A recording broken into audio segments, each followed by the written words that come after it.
Before dawn, a quiet bay flipped from calm to shock in one hard flash. It wasn't a barrage. It was a tight two-step built to take sight first and strike second. A thin band of low sky turned into a hidden lane, and the warning lights came late. From far away, the approach looked ordinary, but up close the picture broke, and fast. The price tag was small, yet the timing was perfect, and timing won the fight. Sensors blinked, crews hesitated, and a safe rear area stopped feeling safe. Some channels say officers were raising glasses when the first blast hit. Officials have not confirmed that scene. What is confirmed is the method: blind the sensors, hit the core, and force the platform off the line. That is the new math of small drones in tight waterways, and it will not stay in one bay. It spreads wherever radars leave gaps and rotations run thin, because a few lost seconds can flip an entire sector. The only real questions now are simple. How fast can defenses close that gap, and who adapts first? Next, why Buyan M and Temryuk matter. Buyan M matters because it turns shallow water into reach, and Temryuk matters because it lets that reach stay on a schedule. The ship is small for a warship, yet it carries an 8-cell 3S-14 vertical launcher for Kaliber land attack missiles, so one hull can threaten targets far inland while hiding in narrow bays. Its shallow draft, under 3 meters, fits the Sea of Azov and the channels around the Taman Peninsula, so it can move, refuel, and reload without sailing into open water. A typical crew is roughly 50 sailors, and the platform can make around 25 knots, which means short transits from pier to firing lanes and quick returns to sheltered piers. From there, a steady reload cycle keeps pressure on power plants, fuel depots, and rail yards inside Ukraine, since each new load of missiles resets the clock on the next strike window. Temryuk is a hotspot because it acts like a front-edge logistics pocket, with road links to depots, space for service crews, and cover from coastal terrain. The bay sits behind a screen of local sensors and short-range air defenses. SAW planners view it as a place to park, rearm, and plan without constant harassment. When a corvette like this operates close to home, command can push launches in bad weather or at odd hours, because the return path is short and support is near. This rhythm is not only military, it is psychological, because a platform that reappears on the pier after every volley signals confidence to one side and uncertainty to the other. Kaliber does not need a large salvo to have effect, since 1 or 2 hits on a transformer yard or fuel farm can ripple across a region for days. Buyan M amplifies that effect by spreading risk. It can hide among tugs and fishing boats, then slide out for a short run, fire, and slide back in before dawn. Temryuk's geography helps that pattern because winding channels and low coastline create blind angles at low altitude, and those angles complicate tracking by eye and by radar.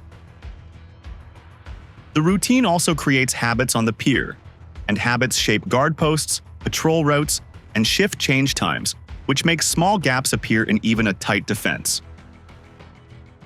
Those gaps are rare and brief, but they exist whenever a ship is refueled, cooled, or reloaded, and they widen when sensors are masked by terrain or clutter. Neutral watchers can see the pattern in public imagery and traffic flows. Fuel trucks, ammunition movements, and short-notice pier activity often cluster before a firing cycle. That is why knocking one launcher off the line at Temryuk has outsized value, because it interrupts both the missile timetable and the belief that the rear is beyond reach. The lesson is simple but hard to counter. A small, reloadable platform in a shallow bay can project long-range power if its pier stays quiet and its cycle stays tight.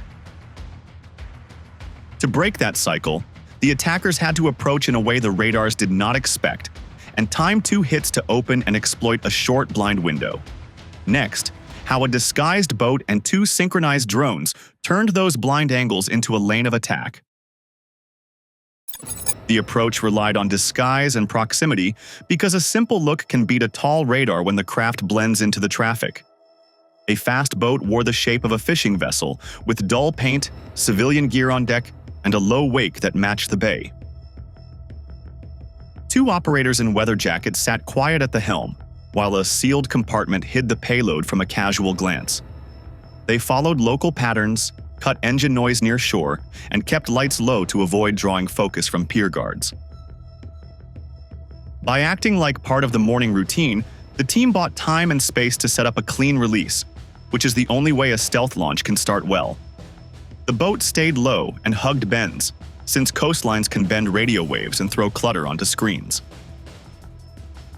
Sea spray masked heat, and a shallow angle kept the craft under common scan cones for long stretches. Speed rose and fell to match fishing traffic, because steady rhythm looks normal when patrols count on habit. A short drift near the inlet masked the final check on batteries, fuses, and guidance modules for the strike. With distance cut to a few miles and bearings locked in, the crew finally held a lane long enough to let the package fly, which is how the release window opened at all. Two small drones carried shaped charges built to punch into thin plating and disrupt control boxes. They were FPV-type airframes with stiff frames and compact warheads, trading range for speed and low profile. Cameras gave night contrast and horizon cues, while inertial sensors kept course if the signal dropped. Analysts judged the family as beaver or similar, which means a pragmatic mix of off-the-shelf parts and field tweaks. This design cuts cost, spreads risk, and still hits hard enough to break a keynode, which makes a split attack possible without a large swarm. The launch sequence used 2 vectors on 1 clock because geometry and timing together can outrun a defender's loop. The first drone pointed at the radar cluster on the upper works, aiming to steal sight and break coordination. The second aimed midships at the 3 S-14 launch area, taking a 5 to 10 second offset to arrive inside the blackout.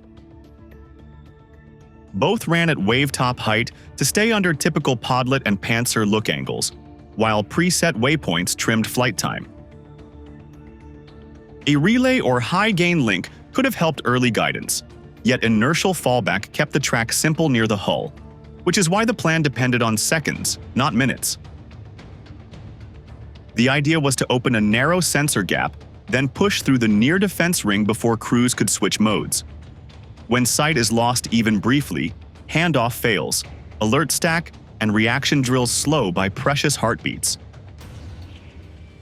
In that short window, a small airframe can cover the last few hundred meters and choose an angle that cameras do not hold. If the first hit removes the eyes, the second can reach the core without a fight over the rail.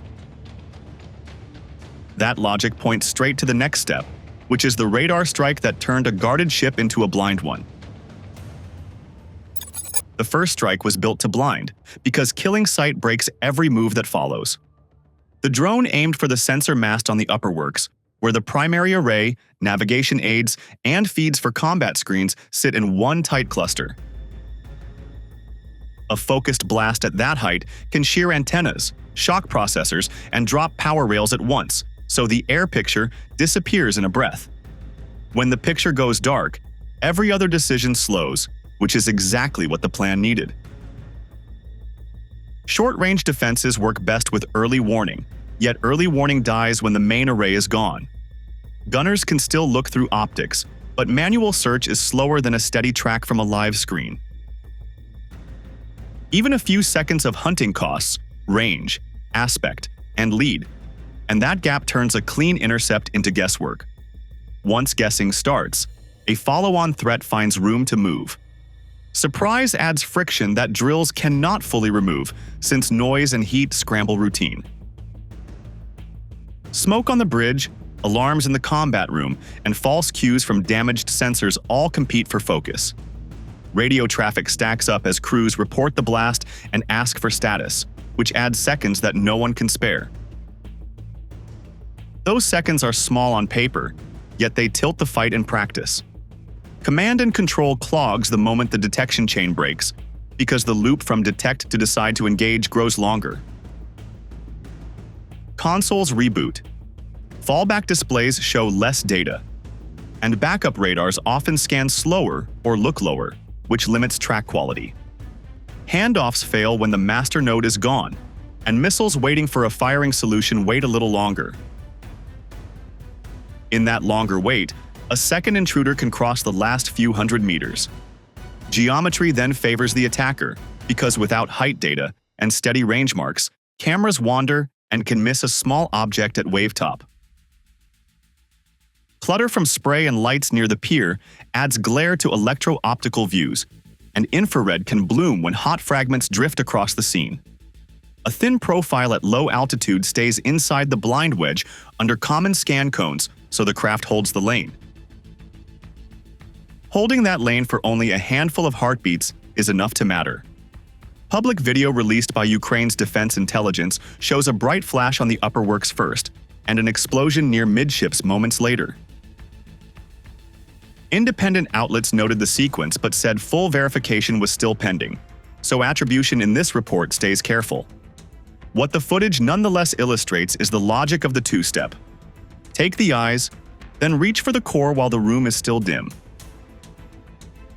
That logic, not the size of the warhead, drove the outcome. The mast is a soft goal because it is tall, exposed, and full of delicate lines, so one clean hit equals minutes of blindness. Waveguides, power trunks, and junction boxes run through narrow spaces, and shock can break more than what the blast touches. Crews can switch to backups, yet switching takes time, and time is the thing they did not have.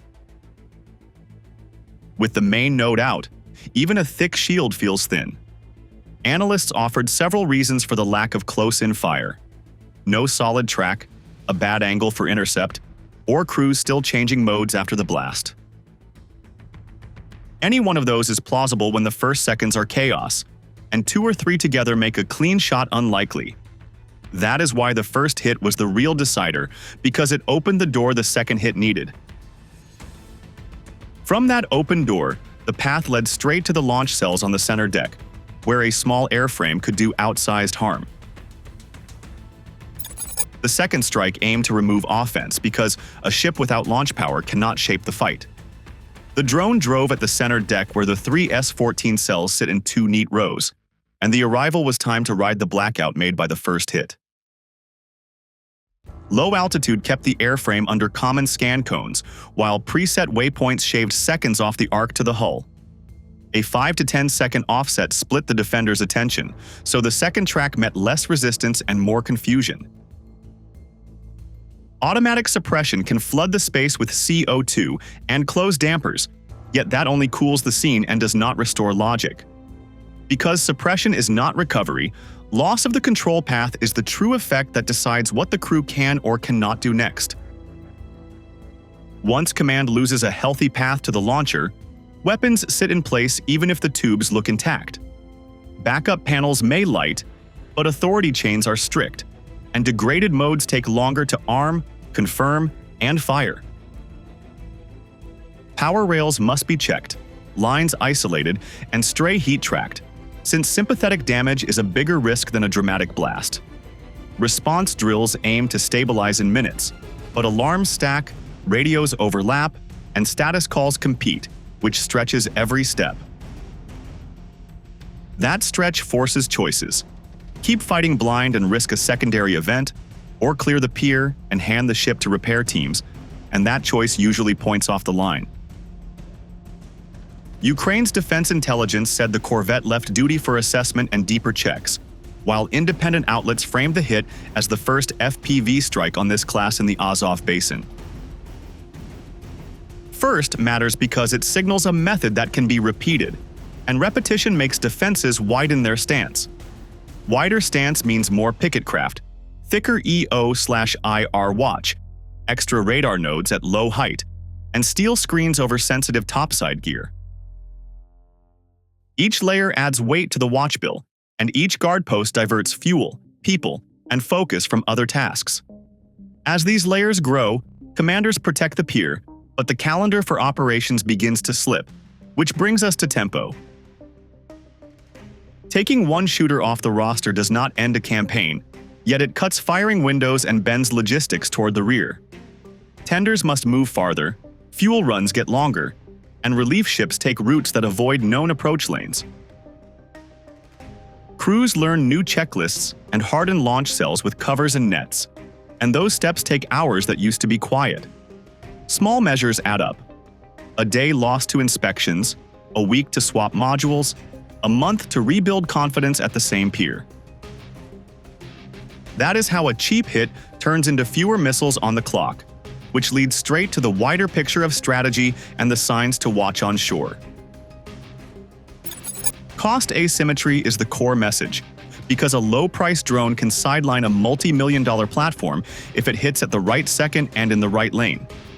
A short blackout over the deck can outweigh thick armor, and a clean run at low altitude can beat sensors that look high. That balance punishes routine and rewards timing, so the side that steals a few heartbeats can shape the day, even without a large salvo, which shifts strategy from armor to tempo and perception. Moscow will answer by thickening the low sky, because eyes close to the water catch threats that tall masts miss. Expect more EO/IR posts on shore and on decks, plus picket boats to push the warning ring outward. Low-level radar nodes may fill the gaps between piers, and Panzer crews may sit tighter rotations with stricter rules on readiness. Steel cages and blast shields can appear over VLS and sensors to cut damage from small warheads. All of that buys time, but it burns fuel, strains crews, and can push ships deeper from the front, which opens trade-offs that an opponent can probe again. Kiev's likely reply is to widen access, not size, because volume at the right height can overload watch posts. Sea-launched FPV flights from small boats create fresh start points, and mesh relays on buoys or tenders keep control links alive near the pier. Multi-axis waves force heads to split, while cheap decoys pull optics off the main vector. Electronic noise at the edge of the harbor can blur handoffs, and timed releases can slip through shift changes, which turns seconds into space for a follow-on hit. Watch the ground truth for proof, because visible changes often arrive before official lines. Satellite images of Temryuk piers may show repair barges, fresh scorch marks, or new guard fencing. Repositioned Pantsir units, added EO/IR towers, and steel cages over launcher hatches will signal fear of repeat shots. Tow tracks toward Sevastopol and longer dry dock stays will hint at deeper damage, while any dip or delay in caliber launches will confirm pressure on tempo, which tells whether this was a one-off or the first move in a lasting pattern. Timing decides outcomes because cutting the eyes and striking the core can break a long-range platform before defenses reset. The sequence is simple, yet hard to stop. Blind the sensors, hit the launcher, and clear the lane while crews fight delays.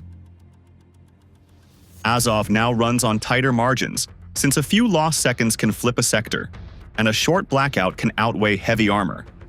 If Moscow pushes its rear areas deeper and adds more low-level guards, costs will climb, patrols will thin, and launch windows will slip. If Kyiv keeps cheap drones on a steady rhythm and chooses the right gap, pressure will spread, and confidence at key piers will fade. This contest is less about price and more about tempo, because the side that compresses detect, decide, intercept will set the pace. Watch how fast watch bills change, how often launch cells wear new cages, and how long ships sit at repair berths. Those small signals reveal whether defenses close the gap or leave it open for another two-step strike. In upcoming English pieces, any unverified details like open hatches or exact crew actions will be labeled as HUR claims or technical hypotheses, not hard facts. For clear, field-tested analysis and early reads on the next move, subscribe to Military Force.